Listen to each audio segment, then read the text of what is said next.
미국에서 시작된 샌드위치 프랜차이즈 브랜드인 서브웨이.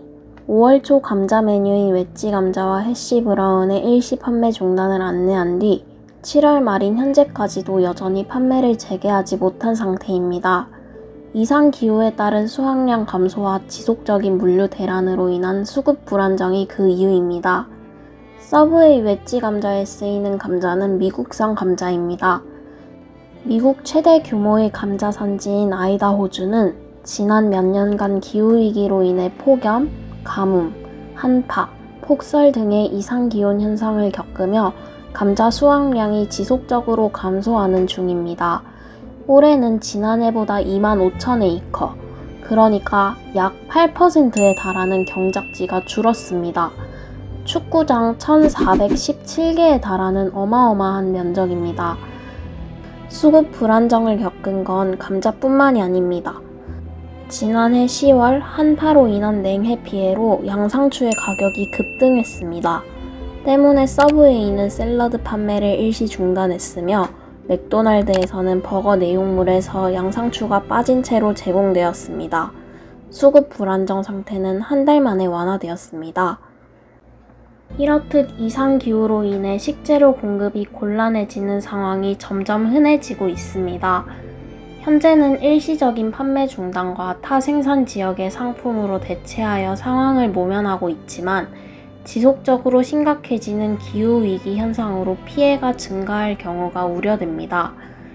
2009년 사이언스지에 실린 논문에 따르면 기온이 1도 상승할 때마다 곡물 생산량이 10% 감소합니다. 2050 탄소 중립 시나리오에 따라 2050년까지 지구온도 상승을 1.5도까지로 저지하더라도 현재보다 15%의 곡물 생산량이 감소하게 된다는 겁니다. 공기 중의 탄소 농도가 지속적으로 증가하는 것 또한 문제가 됩니다. 이산화탄소 수치가 높아질수록 단백질과 철분, 비타민 등 곡물 내 영양소가 감소하는 것으로 나타났습니다. 문제는 날씨로 인한 재해뿐만이 아닙니다. 기후위기에 의해서 농산물의 주 생산지가 이동하거나 병충해로 인한 피해가 늘어나 수확량이 감소하고 있습니다. 1899년에 시작된 대구의 사과는 섬유공업과 함께 도시 발전의 토대가 되었습니다. 대구를 소재로 한 능금꽃 피는 고향이라는 노래가 보여주듯이 대구는 대표적인 사과 산지였습니다. 하지만 이제 대구 사과는 역사의 뒤안길로 사라질 위기에 처했습니다. 서늘한 기온에서 좋은 품질의 과실이 열리지만 온난화로 인해 기온이 상승하면서 재배지가 북상하고 있기 때문입니다. 농림축산부 자료에 의하면 대구의 사과 재배 면적은 2009년 105헥타르에서 2019년 52헥타르로 절반가량 감소했습니다. 같은 해 대구 사과 생산량은 378톤인 반면 강원도는 1486톤이었습니다. 이미 강원도에서 고랭지 배추 대신에 사과나무를 심는 농가가 크게 늘어났기 때문입니다. 대구만이 아니라 한국 전체에서 사과 생산량이 줄고 있습니다. 농촌진흥청은 과거 30년간 사과의 총 재배 가능지는 국토 면적의 68.7%에 달했지만 2020년대에는 36.0%로 급감하며 2090년대에는 강원도 일부에 해당하는 0.9%에서만 사과 재배가 가능할 것으로 예측했습니다. 포도, 복숭아, 배도 비슷한 양상을 보입니다. 사과나무 재배가 어려워지게 하는 요소가 또 있습니다.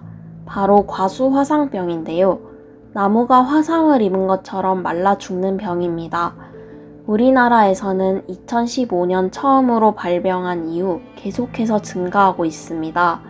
확산이 쉬우며 대처 방법이 매몰밖에 없어 과일나무 코로나라고 부르기도 합니다.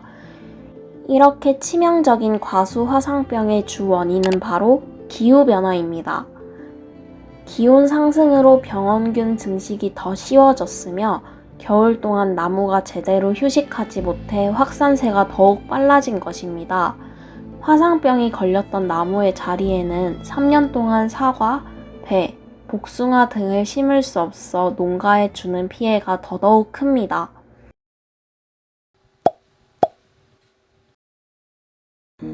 기후위기는 재해, 재배지 이동, 병충해의 모습으로 식량까지 위협합니다.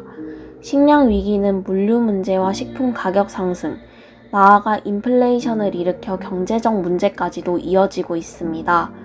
그렇기에 국가적 그리고 개인적 차원에서 강경한 대책이 필요한 시점입니다.